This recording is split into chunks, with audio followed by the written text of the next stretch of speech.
الحمد للہ رب العالمین والصلاة والسلام علی رسولہ الکریم اما بعد اعوذ باللہ من الشیطان الرجیم وَاعْبُدُوا اللَّهَ وَلَا تُشْرِكُوا بِهِ شَيْئًا وَبِالْوَالِدَيْنِ إِحْسَانًا وَبِذِي الْقُرْبَى وَالْيَتَامَى وَالْمَسَاكِينِ وَالْجَارِ ذِي الْقُرْبَى وَالْجَارِ الْجُنُبِ وَالصَّاحِبِ بِالْجَنبِ وَابْنِ السَّبِيلِ وَمَا مَلَكَتْ أَيْمَانُكُمْ۔ سورہ نساء کی جو یہ آیت ہے، اس آیت میں حقوق اللہ اور حقوق العباد دونوں کا ذکر ہوا ہے۔ اللہ کا حق بندوں پر یہ ہے کہ اللہ کی عبادت کرے اور اللہ کی عبادت میں کسی اور کو شریک نہ ٹھہرائے، جیسا کہ معاذ بن جبل رضی اللہ تعالی عنہ سے نبی صلی اللہ علیہ وسلم نے پوچھا کہ اللہ کا حق بندوں پر کیا ہے، ما حق اللہ علی العباد، کہ اللہ کا حق بندوں پر کیا ہے؟ تو معاذ بن جبل رضی اللہ تعالی عنہ نے فرمایا کہ اللہ اور اس کے رسول ہی بہتر جانتے ہیں۔ تو آپ صلی اللہ علیہ وسلم نے یہ فرمایا کہ حق اللہ علی العباد ان یعبدوہ ولا یشرکوا بہ شیئا، کہ اللہ کا حق بندوں پر یہ ہے کہ بندے اللہ کی عبادت کرے اور اللہ کی عبادت میں کسی اور کو شریک نہ ٹھہرائے۔ پھر جب بندہ ایسا کرتا ہے تو بندہ کا حق اللہ پر یہ ہوتا ہے کہ اللہ رب العالمین اس کو عذاب نہ دے جو اس کے ساتھ کسی اور کو شریک نہ ٹھہرائے۔ یہ جو آیت کریمہ ہے، اس آیت میں اللہ رب العالمین پہلی چیز جس کا ذکر کیا ہے وَاعْبُدُوا اللَّهَ وَلَا تُشْرِكُوا بِهِ شَيْئًا، کہ اللہ کی عبادت کرو اور اللہ کی عبادت میں کسی اور کو شریک مت ٹھہراؤ، اللہ کے ساتھ کسی اور کو برابر نہ کرو۔ اور پھر حقوق العباد کا ذکر ہو رہا ہے وَبِالْوَالِدَيْنِ إِحْسَانًا، کہ ماں باپ کے ساتھ حسن سلوک کرو۔ یہ حقوق العباد میں سے ہے کہ ایک آدمی اپنے ماں باپ کے ساتھ اچھا برتاؤ کرے، اور ماں باپ کے حقوق کے سلسلے میں بہت کچھ قرآن و حدیث کے اندر آیا ہے۔ اللہ رب العالمین کا بندہ شکر کرے، والدین کا بھی شکر بجا لائے، ان کے لیے دعا کرے، ان کے اوپر خرچ کرے، ان کے ساتھ اچھا برتاؤ کرے۔ انشکر لی ولوالدی والی المصیر، اللہ نے قرآن میں فرمایا ہے کہ میرا بھی شکر ادا کرو، اور اپنے والدین کا جو کچھ والدین اپنے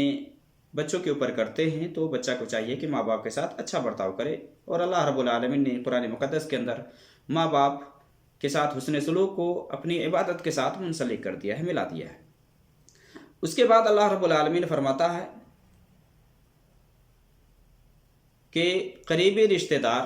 اسی طرح سے یتیموں اور مسکینوں، ان سب کے ساتھ بھی اچھا برتاؤ کرو۔ اس کے بعد اللہ رب العالمین اس میں ذکر فرماتا ہے والجار ذی القربى، یہاں پڑوسی کا ذکر ہو رہا ہے۔